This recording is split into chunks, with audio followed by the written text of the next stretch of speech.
a random slice of all that came before you with the wisdom of a madman. I will twist and shape and encourage. Oh yes, you will be corrupted. I will teach you that the world is not as you've been told.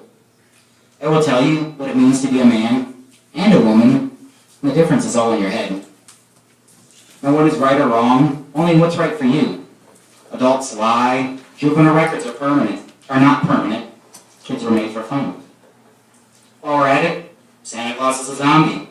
Easter Bunny's a mutant, and unicorns are a government conspiracy. And then I'll tell you, could be lying, but think for yourself. Bet you can come up with a better story. And no, the sanest man in the room is probably the most insane. Life will hurt and often suck, but don't give up. Women will break your heart. Growing up is a sin, but be responsible for yourself. Never take anything too seriously, but do everything with absolute sincerity. Question everything, take nothing for granted. Seek the answers yourself. Answer, who am I? Then go out with Nerf guns blazing. I will teach you to create, to turn garbage into gold, to give your thoughts form, and give your hands their due. To see potential and possibility where others only see trash and hopelessness. Everything is art. You will write on paper bags and doodle on receipts. Grab the nearest object and give way to your soul. My little tank will ensure that your thoughts must bolt with the spasmodic urgency of adolescence, or you will combust.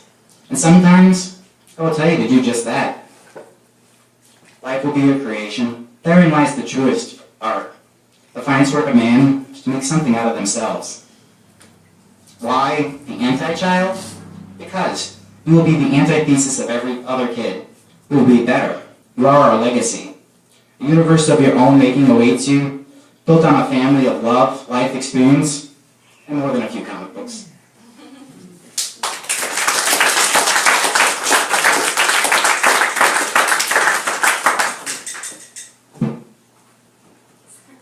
It all started with love. Strangers become friends, friends become lovers, lovers betray. I could see it all laid out clearly in my head. Yet here I was again, in love with the impossible. All sanity, logic, and intelligible thought told me that it would not only never work, but never happen. This is the nature of the contradiction with which I define myself. I think about everything, I feel about everything. Both operate on different wavelengths, driving me to feel what I don't understand. It's the greatest story I've ever known to me. It drags me to the depths of hell and the heights of heaven. I loathe it, I love it, I live for it. The numbness spawned from the fissures in my heart aches for it. Fear seems superficial to me now. Nothing outside could ever hurt as much as I felt inside. I do not fear death. I am enraged by it. I am angry that it might try to claim me before I claim all of myself. I've laughed in death's face because I know what dead feels like. I also now know what alive feels like. I do not seek death. I crave life, every bit of it, before the son of a bitch catches up with me. When he does, I will face him fearlessly, knowing that he has no power over me. I have embraced life. It felt great to hurt so much. Feel a change coming, or will it be more of the same? I want the previous to be true. I will be everything and anything because I will be nothing and nowhere.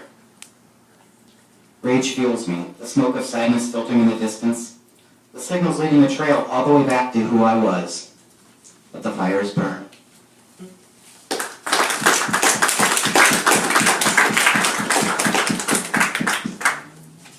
The Blue Collar Lament. I spend most of my week in a semi-conscious trance watching multi-million-dollar machines work. They are more alive than I am. Monday at 3 p.m. I click off my brain, switch on automatic, and begin the countdown. T-minus 40 hours. Each minute that ticks by in the dull monotony slowly steals my sanity, bit by bit. The vampire conglomerate that signs my check robs me my youth, intelligence, and vitality till I'm just another mindless automaton.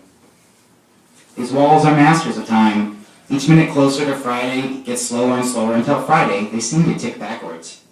Then on Monday the entirety of the previous week repeats. Each day blurs into the other, making them indistinguishable. The dictator they put in charge of the asylum barks out commands on cue, just to remind everyone that they own you. All the while he never realizes that he's just another puppet dancing for them, only his strings are shorter. When they inevitably slowly cut them, he has further to fall. I often welcome sleepwalking through most of the week.